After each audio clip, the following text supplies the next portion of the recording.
Welcome to Mayur textile.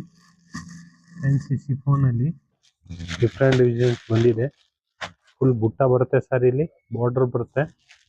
Super ಆಗಿದೆ designs, ನೋಡ್ಬೋದು ನೀವು. ಒಳ್ಳೊಳ್ಳೆ ಕಲರ್ ಕಾಂಬಿನೇಷನ್ಸ್ಗಳು ಇದೆ. 6 ಇಂದ 7 ಕಲರ್ ಕಾಂಬಿನೇಷನ್ಸ್ ಬರುತ್ತೆ. ಸೂಪರ್ ಆಗಿದೆ ಡಿಸೈನ್ಸ್, ಮಾತ್ರ ನಂಬರ್ 1 ಡಿಸೈನ್ಸ್. ನೋಡಿ ಎಷ್ಟು ಕಲರ್ಸ್ ಬರುತ್ತೆ ನೋಡ್ಬೋದು ನೀವು. ಒಂದ್ಸಾರಿ ಓಪನ್ ಮಾಡಿ ತೋರಿಸ್ತೀನಿ ನೋಡಿ ಹೆಂಗ್ ಬರುತ್ತೆ ಅಂತ ನೀವು ನೋಡ್ಬೋದು. ಫುಲ್ ಸಾರೀಸ್ ಆ ಡಿಸೈನ್ಸ್ ಬರುತ್ತೆ ನೋಡಿ. ಈ ತರದ್ದು ಫುಲ್ ಜರಿ ಬುಟ್ಟ ಬರುತ್ತೆ, ಕೆಳಗಡೆ ಬಾರ್ಡರ್ಸ್ ಇರುತ್ತೆ. ಇದು ನೋಡಿ, ಈ ತರ ರಿಚ್ ಪಲ್ಲು ಬರುತ್ತೆ, ಫ್ಯಾನ್ಸಿ ಪಲ್ಲು ಇದು. ಈ ತರ ನೋಡಿ ಬ್ಲೌಸ್ ಬರುತ್ತೆ, heavy blouse, fancy full sarees ಬಂದ್ರೆ ನೋಡ್ಬೋದು ನೀವು. ಈ ತರ ಡಿಸೈನ್ಸ್ ಬರುತ್ತೆ, ಸೂಪರ್ ಆಗಿದೆ ಡಿಸೈನ್ಸ್, ಫ್ಯಾನ್ಸಿ ಸಾರೀಸು. ಬೇಗ ಬೇಗ ಬುಕಿಂಗ್ ಮಾಡ್ಕೊಳ್ಳಿ. ಮಯೂರ್ ಟೆಕ್ಸ್ಟೈಲ್, ಬಸವೇಶ್ವರ ನಗರ್. ಲೈಕ್ ಮಾಡಿ, ಫಾಲೋ ಮಾಡಿ, ಶೇರ್ ಮಾಡಿ.